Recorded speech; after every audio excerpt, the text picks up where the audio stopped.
మీద మీ అభిప్రాయం ఏంటి? పవన్ వెరీ నైసే అండి. ఆయన గురించి అసలు మాట్లాడకూడదు.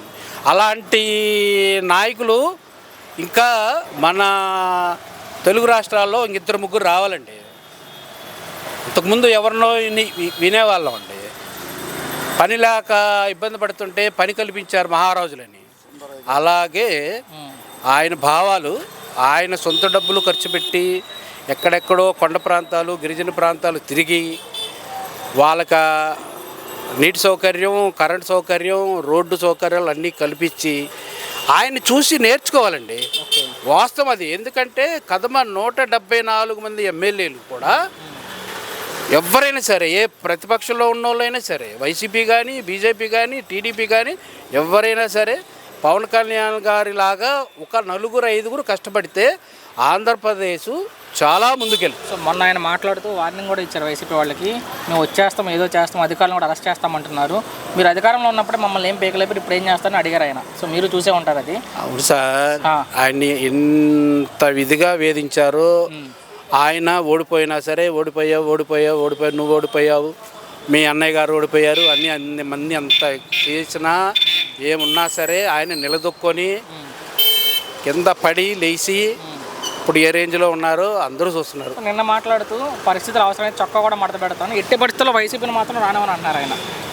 ఇప్పుడు ఆ రోజే అన్నారు సార్, అత్తహ పాతాల్లో ఒకటి తొక్కేస్తారన్నారు. అది జరిగింది సార్. ఇక ఇప్పుడు మళ్ళీ చెప్పాల్సిన పని లేదు సార్. అది వాస్తవిక. అది దాన్ని మళ్ళీ పద్దాక నేను అది చెప్పుకోవడం లేదు. వాళ్ళు పొద్దున్న లేచిన కాడి నుంచి ఆయన పని చేసుకుంటూ వెళ్తున్నారు. ఆయన్ని అసలు డిస్టర్బ్ చేయకూడదు.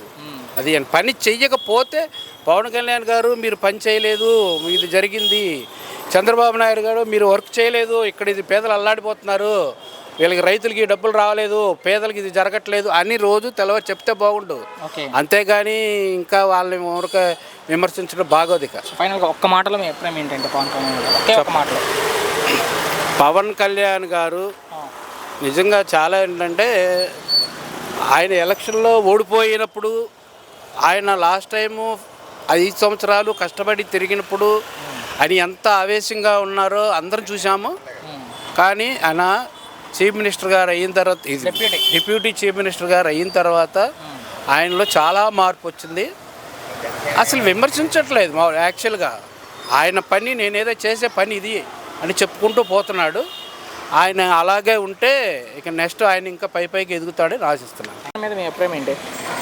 పవన్ కళ్యాణ్ అంటే ఆయన పెద్ద వచ్చేటట్టుగా కనపడతలేదండి. రాజకీయం అంటే పెద్ద ఆయన మరి ఎట్టొస్తాడో ఏంటో తెలియదు. కొన్ని బాగుంటుంది ఆయన పరిస్థితి కూడా కొన్ని మనకు తెలియదు. దాని గురించి అంటే ఇప్పుడు డిప్యూటీ సీఎంగా ఉన్నారు ఆయన. ఎలా ఉంది పనితీరు పవన్ కళ్యాణ్ అంటే డిప్యూటీ సీఎంగా? ఆయన పర్వాలేదండి. కొంచెం ఆలూరులో కూడా బాగానే చేస్తున్నాడు. పిఠాపురంలో బాగానే లైన్ చేస్తున్నాడు ఆయన.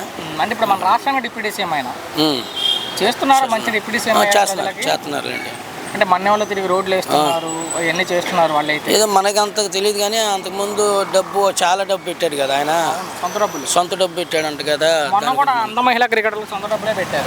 సొంత డబ్బులు పెడితే కూడా కొంతమంది తిడుతున్నారు కదా పవన్ కళ్యాణ్. తిడుతున్నారంటే ఒకళ్ళకంటే రాజకీయం తెలుసులే అని అంటున్నారు ఆయనకి. ఆయన వస్తాడో రాడో కూడా తెలియట్లా. అంటే ఆయన సినిమాల్లో ఉండాలనుకుంటున్నారా, రాజకీయాల్లో ఉండాలనుకుంటున్నారా మీరు? ఆయన రాజకీయాల్లో ఉంటే మాత్రం ఆయన నడపలేడండి. ఎందుకంటే కష్టం. మరి రాజకీయం అంటే చాలా దూరం ఉంటుంది కదా. ఇదే సినిమా యాక్టనే కదా. ఇప్పుడు 21 గెలిచాడు ప్రస్తుతానికి. గెలిచాడు, వచ్చేటట్టుకునే ఉండారు జనాలు అనుకుంటాం. మనకు తెలియదు భవిష్యత్తులో ముఖ్యమంత్రి అయ్యే అవకాశం ఉందని అంటున్నారు కొందరు. నా వరకు మాత్రం తెలియదు కానీ వాళ్ళు అనుకుంటే మనకు తెలుసు అండి. మొత్తం మీ అభిప్రాయం ఏంటంటే చివరిగా పవన్ కళ్యాణ్ కొంచెం ఒక్క మాటలు? వచ్చేటట్టుకునే ఉండాడండి పవన్ కళ్యాణ్ అంటే ముఖ్యమంత్రి. ఆయనే వచ్చేటట్టుగా జనాలు కూడా ఆ మాట అన్నారు. ఆటో వాళ్ళు కానీ జనాలు కానీ ఆయనే వచ్చేటట్టుకున్నారని ప్రస్తుతం